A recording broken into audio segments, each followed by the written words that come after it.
I am back and going to crochet another book cover into a granny square. I am starting to talk about Throne of Glass series by Sarah J. Maas, and controversial topic, but I did start with Assassin's Blade both times that I read this series. If you didn't know, the Throne of Glass series is like a romantasy series, but I think that the Assassin's Blade is such a pivotal book in this series because it links all of the other books together. And I have heard Selena didn't want her story being known until this book came out, but I loved having the context of this book going into all the other ones. So make your decision if you're going to read this story or this whole series, but I did enjoy reading it first both times that I reread and first read the Throne of Glass series. This book is, I believe, 4 or 5 different small stories put together. It is small but mighty. And I am going to start crocheting this granny square and talk a little more about the book. So in the first story, first off, fuck Arabin. Spoiler alert. By the way, I am actually going to get into details in this video, so if you don't want any spoilers, I would definitely click away. I'm going to be talking about some heavy hitters in this one, but if you want to stay and chat with me, I would love that. I would absolutely love that. But first off, fuck Arabin. Point blank, that guy is a douche. He sucks. Anyways, I really enjoyed meeting Rolf in the first story. I liked getting to learn the layout of, I don't even remember what the name of his town was. It's important later in the books, but I loved getting to know the layout of that land and how the city worked and how Rolf worked, and I liked all of that about the first story. I think that it shows a dynamic between Selena and Sam that you wouldn't get otherwise. And I enjoyed seeing that as well. And it does show Selena's character and her character's character, because she would not allow the slaves to be slaves anymore. She wanted to free them, and I love that she wrecked an entire city and wreaked havoc on the city to get them free. The second story is where we meet Irene Towers. First off, love Irene, especially when she shows back up again. Love Irene. She's a little feisty little thing.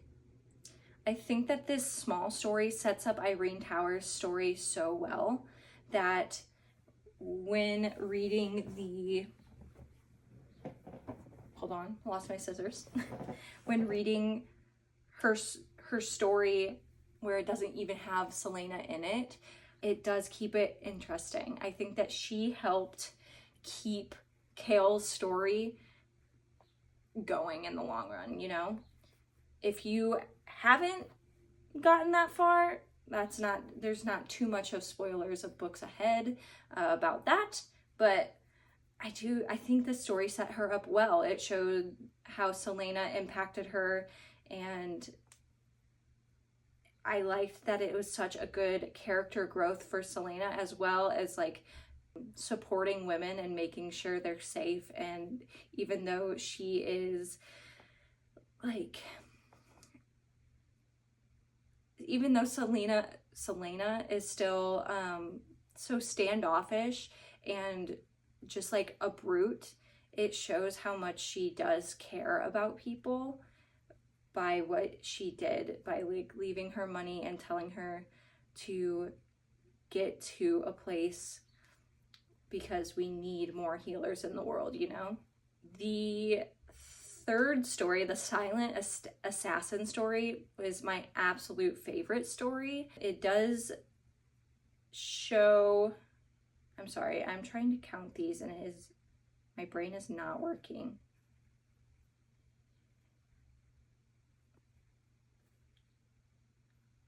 Oops.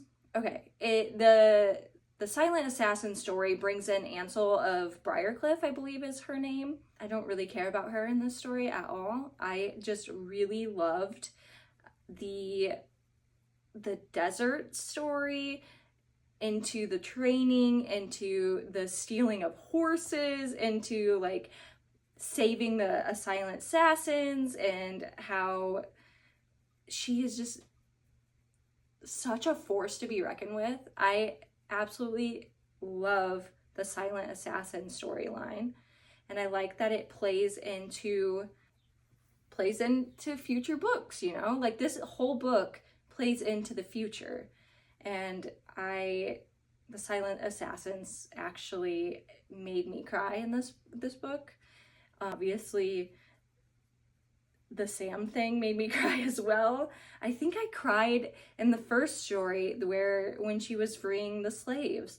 It's just, this book is powerful.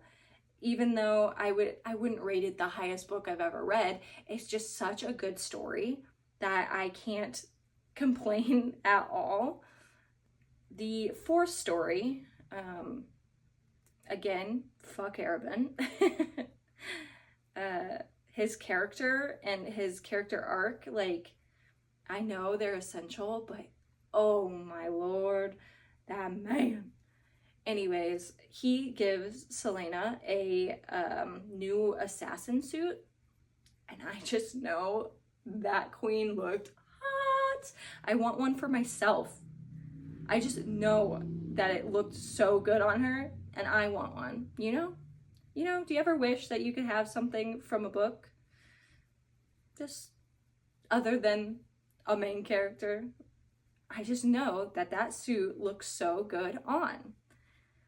The plotline where Selena gets stuck in the sewer, that's a diabolical plotline, first of all. And second of all, it kind of just like shows how Sam is there to rescue her and how like nice and close that their relationship has gotten. Like he rescues her and somehow finds her, even though he didn't know where she was. He just somehow stumbled upon her. I have to think that was like fate playing a role in things.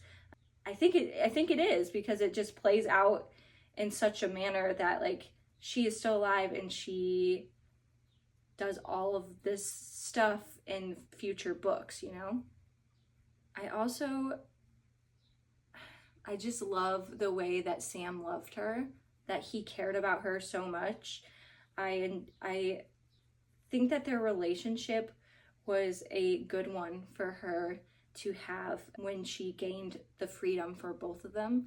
It shows how much she cared about him, even if it didn't seem like it. Like, she didn't let him use her expensive soap, and he dies and she smells him, and she smells the inexpensive soap, and you can just tell how much it broke her that she didn't let him use it.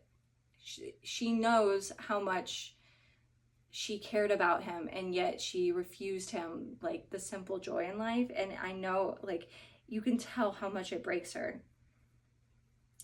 And just to think about how Selena never followed orders, and this was the one time that she did, and Sam ends up dead. She didn't go looking for him because she followed orders the one singular time that she did. And in the future, she never does, and it's because it backfired on her, you know? Also, before that, she bought her freedom from Arabin, and he shows up and begs her not to leave. She wants to leave with Sam, and he begs her not to leave. Like, dude, You literally just want her there so you can use her. It's, I don't like Arabin. Anyways, the fact that Sam dies, to put it point blank, whatever, he dies, and the TikToks about it, the TikToks about Sam dying make it 10 times worse. It makes it 100 times worse. They are so sad. I could see one randomly and it will get me. I will cry. I just want to say, fuck the king for sending her to Endovier. Is that how you say that? Screw him. I know that it comes back and we'll talk about it again in the future, in future books, but in this book, like, screw him. To send her to Endovier and to the mines for, I think it's like 9 life sentences or something crazy. Why? Well, I know why, but also, like, why, you know? But I think that the symbolism in her seeing the Lord of the North, the white stag, on her way to Endovier is such a strong symbolic message, and you don't pick it up until you reread the books. Because if you're reading this like first, second, third even, you're not gonna pick up on what that means and how much it means. So I love that that was like the last like big symbol of this book. And I have talked so much that I finished my granny square. So let me show you that. We have the Assassin's Blade and the granny square.